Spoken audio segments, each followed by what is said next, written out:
Welcome to Straight Talk Sacred Pathway.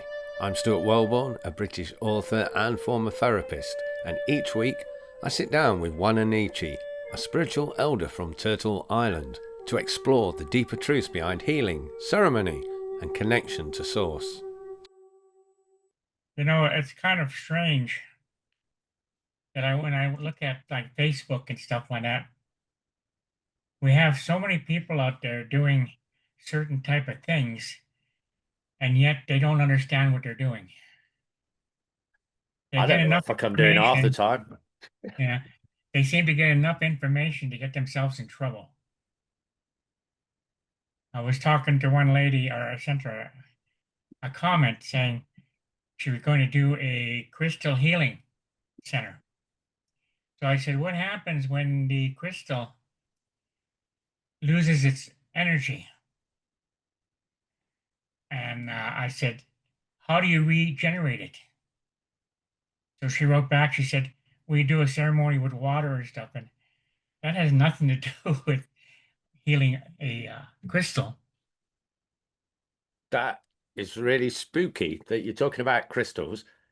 I haven't even said hello, Wa-Na-Nee-Che Whip, so we'll go straight in without any greetings now. I've got my English cup of tea, so I'm going to be drinking that. But one of Linda's questions the other week was to ask you about crystals. So the fact that you started it, you jumped the gun. So would you like to talk about crystals, how they work, how to clean them, and how Okay. what they work? Well, people have to realize that crystals come from the grandmother and grandfather crystal. That's why you only have bits and pieces, but they originate as one whole piece, which I call the grandfather, grandmother, but they can be ancient as well. But a lot of people don't realize that once they get detached, you start to lose some of the knowledge and some of the wisdom that the crystal has. It's just like when we have a grandfather and grandmother and they pass on, a lot of information that we could have gotten from them is lost because the teachings, the way society is geared, is that they try to take the grandfather and grandmother out of the equation.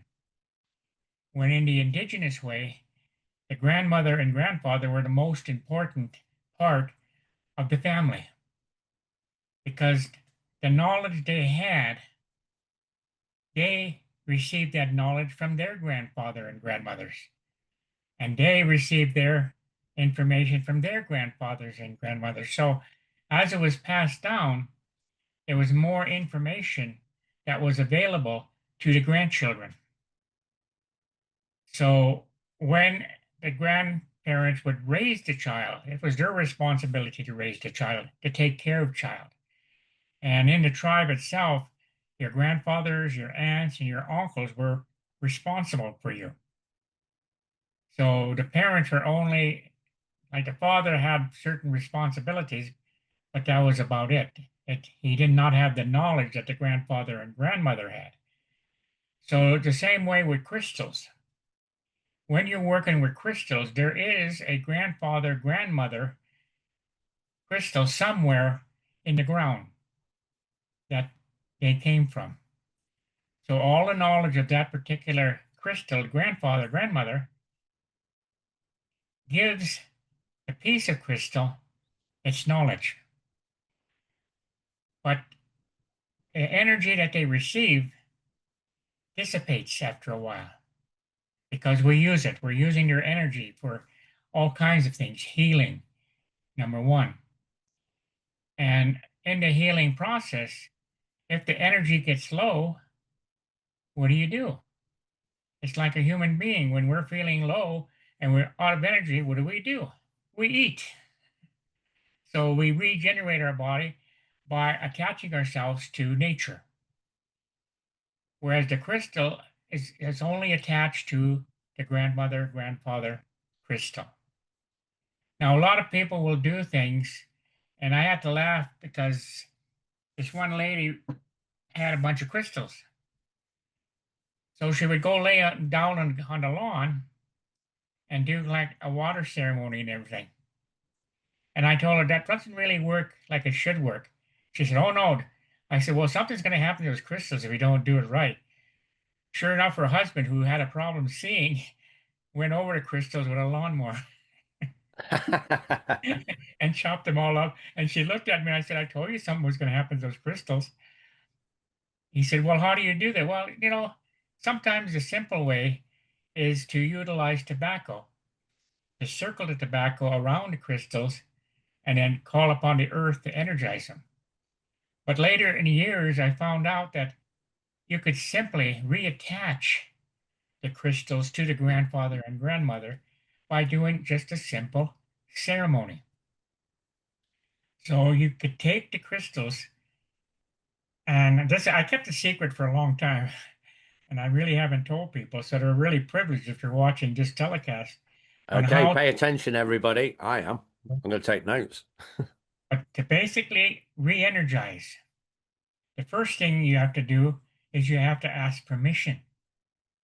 So you put the crystal in your hand. And the next thing you do is you go to the four directions. Doesn't make any difference what direction you start as long as you go clockwise. So what you're doing is you're calling upon the energies in the four directions. And then you sit there and you visualize the crystal going home, going to the grandfather, grandmother crystal. And as you hold it in your hand, as you sit there, and as they get reattached to where they came from, the energy of the crystal increases because you've reattached it to the main. So the crystal is getting energy. It's basically sitting there and re-energizing itself by attaching it to the grandfather, grandmother that sends the energy back into that crystal. When you say visualize, what are you actually picturing? Because you said sending it home. Yeah, but the crystal itself will kind of help you. And then what you do is just close your eyes and you visualize a larger, a larger perspective of where it came from. Like a vein of it in the ground or Yeah. something. And when it does, it'll go all the way and it'll attach itself to the grandfather, grandmother energy. So when it goes home, again, it gets that knowledge and that energy that is needed. So then when you finally sit there, the energy of the crystal, you'll feel it different. And then you know that now it's been revitalized, that the crystal been re-energized and it's ready to work again and healing people. Okay. I've heard lots of different things on crystals and I'm no expert on them. One thing I heard was to bury it back in the ground on a full moon. Does that not work? Well, the full moon, basically, when you look at it, the full moon draws. It doesn't give. The full Right. moon draws. That's why if you're in balance as a woman, you should have your time of your month every 28 days. And that's why we have a calendar that's 13 months long. So that when the woman is under balance, there is no misery. It just comes natural. But because they're out of their cycle, some of them suffer.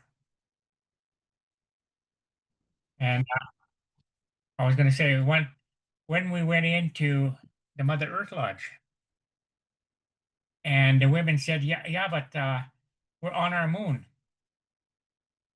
I said, "Well, that's why we're doing the lodge. It's a moon lodge."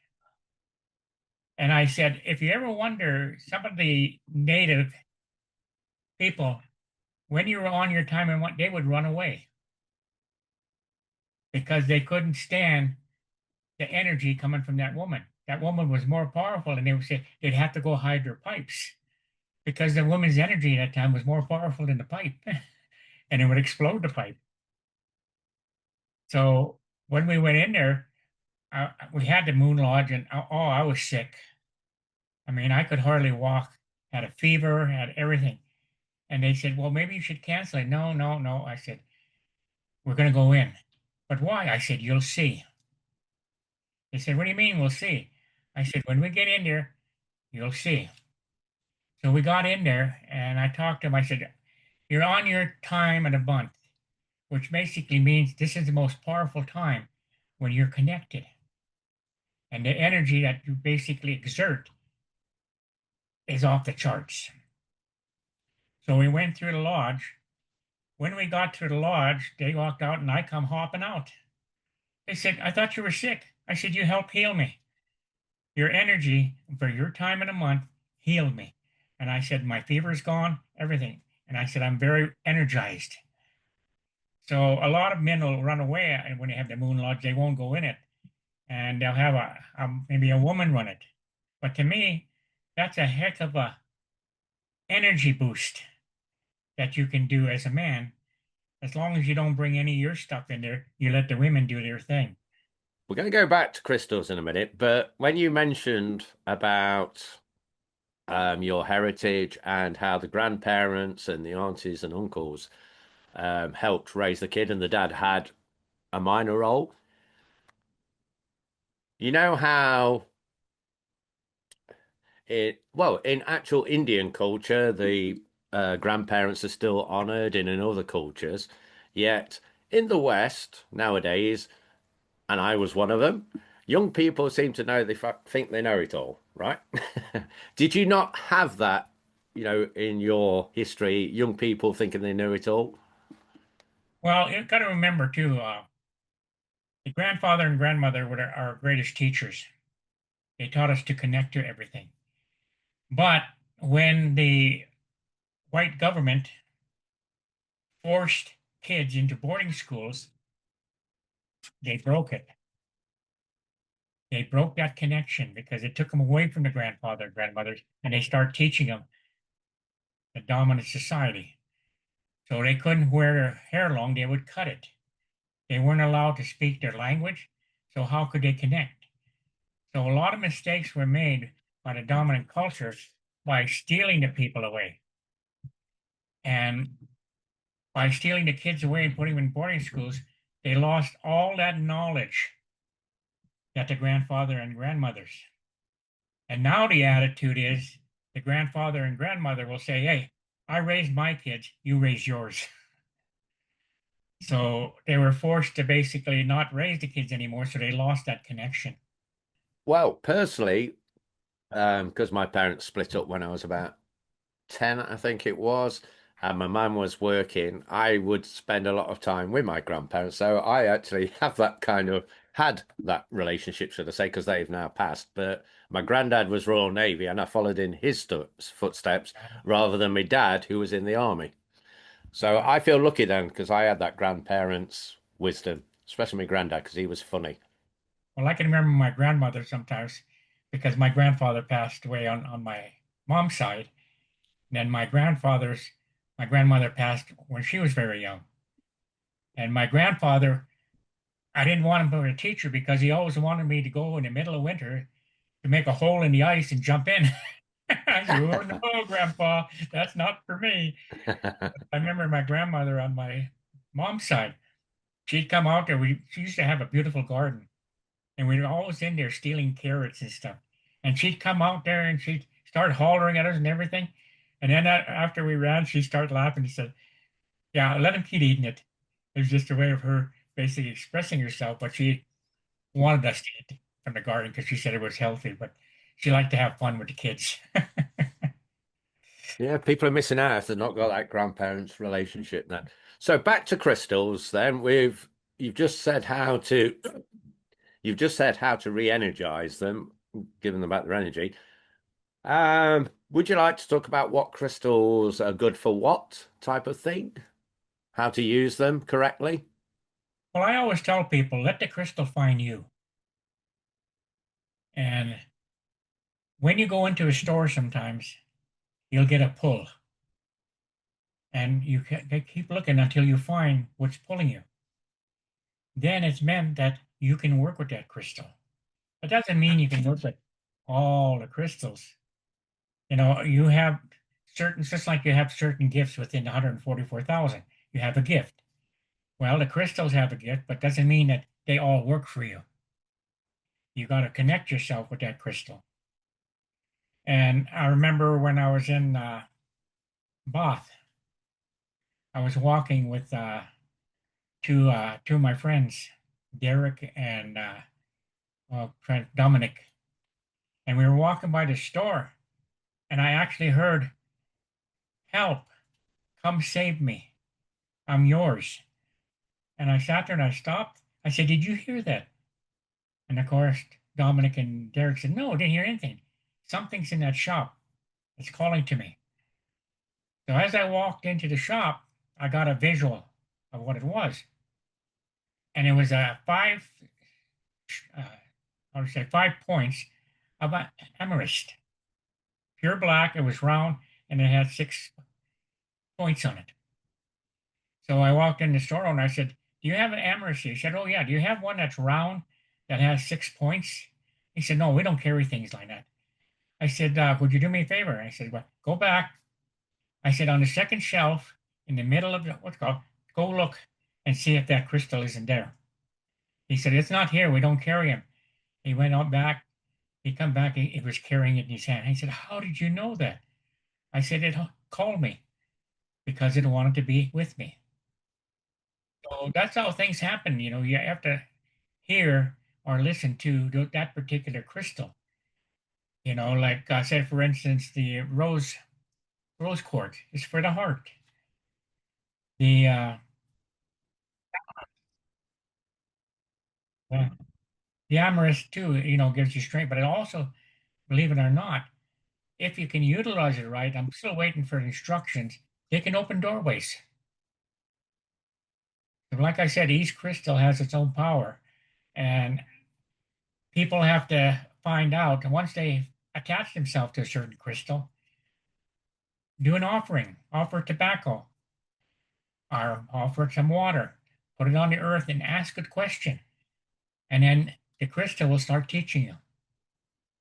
They'll tell you exactly how to utilize it to help human beings. So when you say crystals call you and all that thing, and I'm big into that these things happen because completely unrelated to crystals, but I many times I will be walking up the high street and get a pull to go into a charity shop, go to the books and go, aha, and there's the book Yep. that I needed to read. So I Yep. get that pull.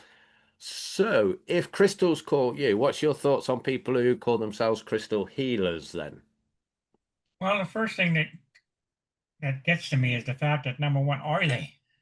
Well, that's what I'm asking. Or have they gone to crystal, uh, how to say, training places? Because again, when you're taught by someone, what makes you sure that that person who's teaching you has the right to work with crystals? Hmm. I had one fellow in Ireland and over by Galloway, and he was sitting there, and I said, we were talking, and I said, "You work with crystals, don't you?" And he said, "How'd you know that?" I said, "I can pick it up." I said, "Show me what you do to re-energize." So he did his little thing and everything, and I said, did they show off a heck of a lot of power?" He said, "Yeah, there was some." So then I showed him the exercise on how to deal with the crystal. And when he started doing it, all of a sudden, he just looked at me with the strangest look. He said, "I can't believe it. The energy has quadrupled," he said, "in this crystal by doing what you told me to do." So again, everybody kind of looked at him, and he said, "I never realized that." But then he became more connected to that crystal. What I always do when someone picks out a crystal that is calling to them, I'll do that little exercise to call the energy into it, but also to attach that crystal to that individual. Are you going to tell me what that exercise is that you were just doing with your hands then? Because obviously people are listening, not necessarily viewing. What you're doing is you take a little sage and you burn it because you never know who picked that crystal. You don't know if they did it with a bad heart or a good heart. Just like anything that's given to you, the first thing you should do is to smudge it with sage. And then once you smudge it, grab it, hold it, and then it attaches you to the energy of that particular item. You were And just holding it to your heart then. Is that what you need to do? hold Because it close to you like that. Once you smudge it, now it becomes yours. the reason I'm getting you to clarify is that we're on camera, but some people will only be listening to this podcast. So you've got to remember that you've got to give a description for people who are only listening. So you smudge it with sage and Yeah. then hold it in your hands and hold it close to your chest then. It's like some of these healers, I'll say, $500 and I'll come show you. Yeah.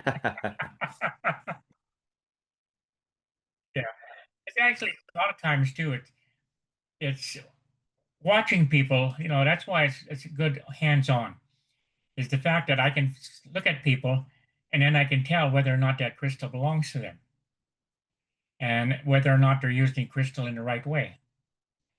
Because like that, there's thousands of crystals, how do you use them? And the crystal itself, if it's yours, it'll come in a vision and show you how to use it.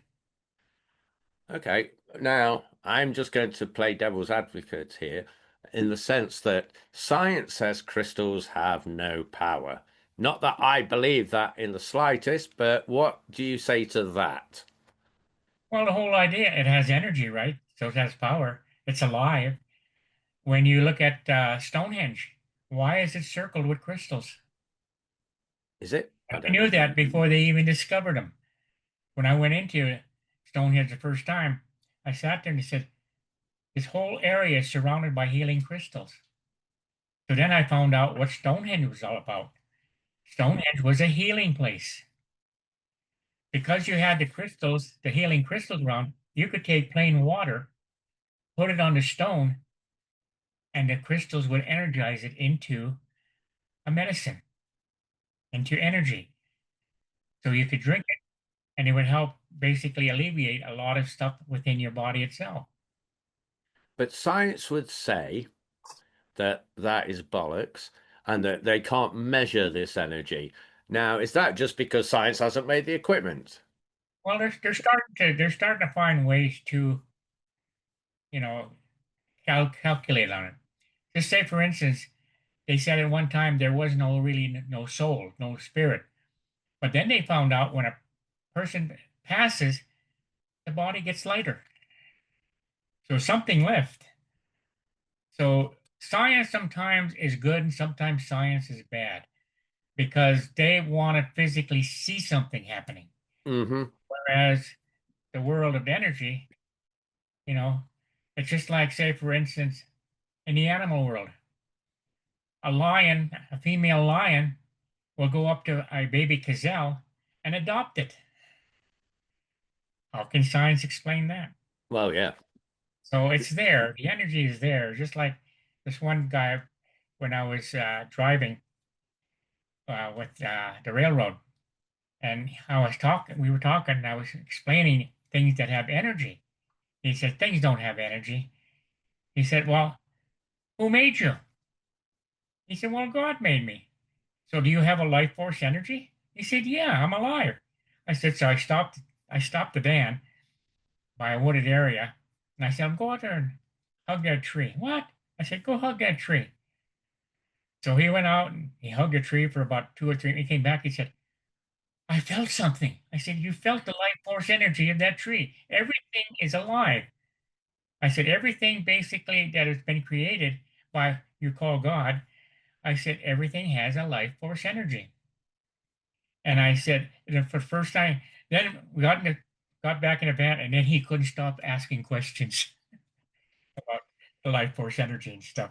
As I say, I was playing devil's advocate more there because many years ago, me and my friend Ben used to do sponsored walks for the World Wildlife Fund called Which Way Now? So we'd go from a stone circle to another stone circle, raise money. And on one of those walks, I had a horrendous toothache. I took painkillers, did nothing, and he got his little pouch of crystals and he just rubbed it. Well, didn't rub it. I think he just put it near my tooth, and the pain went just Yeah, like that. And I'm like, I don't care what science says. My toothache went. everything has energy. It just depends on how you can utilize that energy. That's why, like I said, 144,000 gifts. Somebody may have the gift just to touch somebody and to heal them in something that's been wrong with them. Is there anything else you want to say about crystals? Because we've got about 10 minutes left, and I don't want to go off into a new tangent too much. Now, the best thing to do is that when something gets attached to them like crystal, then that's when they want to ask questions to find out what that crystal is all about. I And actually, go on. I was going to say, I don't know the answer until they ask the question on a particular crystal. Yeah, what I do is I show them how to connect with it so that they can hear it. Because it's better, like if we say something to somebody or tell them something about themselves, they don't own it, we do. So when I'm doing things, I use what I call circle the wagon technique. I fire little arrows into them and I know what the answer is already. But as I sit the little arrows, I ask questions, and all of a sudden their eyes light up. I know what it is. It's this. I said, hey, you got it. Because now they own it. If I would have told them, then I own it. Okay, well, you said specific questions. I have two connected to crystals, and these are personal questions then. I know that in a container just to my left, I've got a big chunk of rose quartz. Yeah. And it's been in there for about since I've lived here. So that's 8 years. And you said that was good for conditions of the heart, of being better with your emotions and stuff. That's probably something I do need to work on. So the fact it's been in there that long, what should I do to clean it first? Should How I many smudge minutes it? we got? 10 minutes. Okay, grab your crystal. Okay. If you want to talk about something else for 2 minutes, then, because I'm going to go off camera, uh, Okay, you just talk to the audience about something if you like. You can call me a dick if you like, because I'm taking my okay. headphones off. Anything you want to say, Matt? No? Okay. Just want to explain to people that, time is running short and things are starting to go faster and faster, and we're having less time to correct things. But we can't correct things if we don't learn how to correct them. When we make a mistake in our lives, we can correct it if we want to. We can do something differently. Say you go to a stove and you put your hand in boiling water, it hurts. So then you say, well, I'm not going to do that anymore. So you learned a lesson. You learn basically again that you don't put your hand in hot water. So we do things, and fortunately, we can be forgiven. It's like when I was talking to my father one time, and I asked my father, Dad, if somebody does something to you, what do you do? He said, Son, you forgive them. I said, if they do it a second time, what do you do? He said, forgive yourself. And I said, what if I do it a third time? He said, then son, you're an idiot. Because if you didn't learn from the two mistakes that you made, the third one is basically you're not going to. Okay, I missed what you were talking about, but I'm back now. That crystal wasn't in where I thought it was. Well, So we'll have when to, you find, maybe on the next one, when you find it, we can go through an exercise with you. yes, yeah, well, Do you have it, any crystals in front of you or anything like that? no, I can see. There's another thing that I've got, and this has puzzled me for a while. I've got a pendulum. It's a dark grey stone, Uh-huh. polished. Um,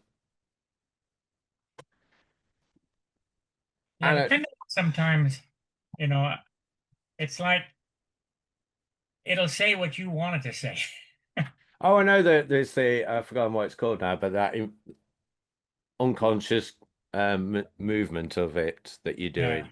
Um, but the weird thing was, I was going to test it for something else, and now I can't find it. Is that because the stone doesn't want me to use it at the moment? Yeah, Matt and I went to Romania, and because he wanted to go see that famous haunted Baciu Forest. Hirabachi. And it was so strange because he had his pendulum and he couldn't find it. He said, I put it on the rock and now it's gone. But when we went into the center of Hirabachi, nothing really happened.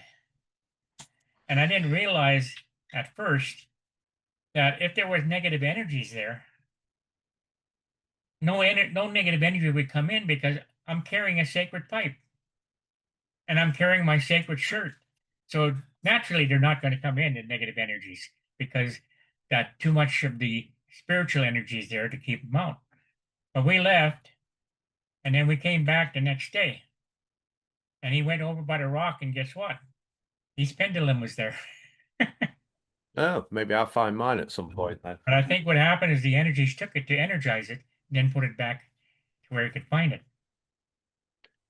I know where my crystals are now, but we haven't got enough time to go into it. So I will find it. As I said, I know I hadn't looked at it since I moved. I thought it was where I've got all these candles and incensers, but I've just realized it's in another box with some other stuff. So I know exactly where it is now. We had we ended up being real good friends with a taxi driver over there, so Caleb, and he took us all over Romania. But when we went to the Baciu Forest, he would stop on the outer limits. He wouldn't go any further. Yeah. So we had to get out and walk. But he refused to go inside of it. And what is that? Because Well, I it's a forest that basically certain things happen in it. A young girl, 5 years old, walked into it and she disappeared. They looked for her, they couldn't find it. 5 years later, she walked out of the forest, same age. whoa.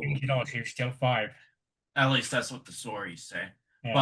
But the reason why it's called Hoya Baciu is because there's a man named Hoya Baciu who was a sheep herder and took his sheep into the forest, and they both disappeared, and no one never heard from them ever since then.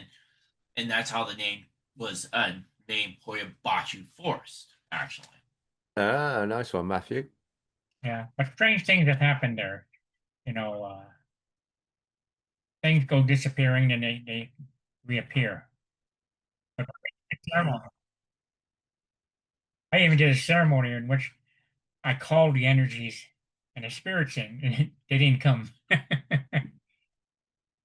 But it's funny because when we went back to the hotel that night, all kinds of spirits and energies came. And I always said, "Why are you telling me this?" I said, "We're leaving tomorrow. It's a little bit too late." We probably could have spent another 3 or 4 days in Romania But just from all the information that was coming in. the other thing is this Hoya Baciu apparently has more activity in the center for that we couldn't get to because you have to be in shape to get to the center.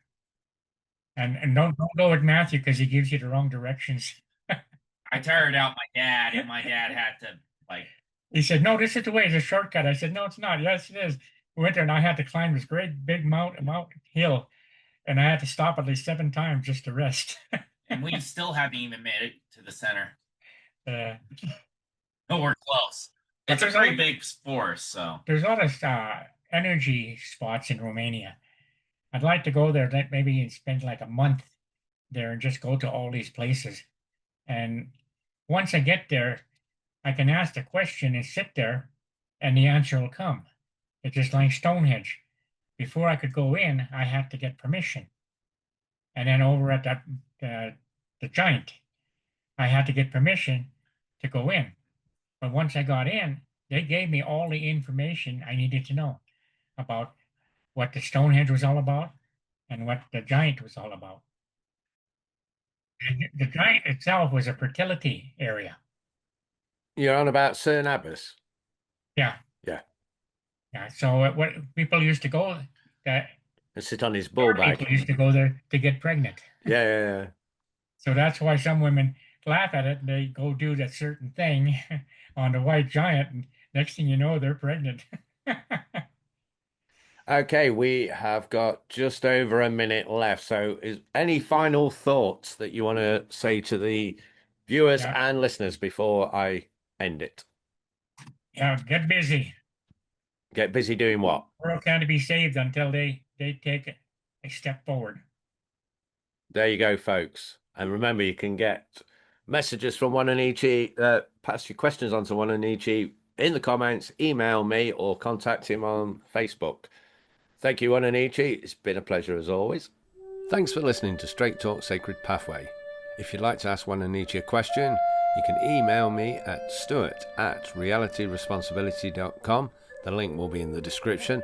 And don't forget, you can download a powerful guided meditation for free at humancircleoflife.com.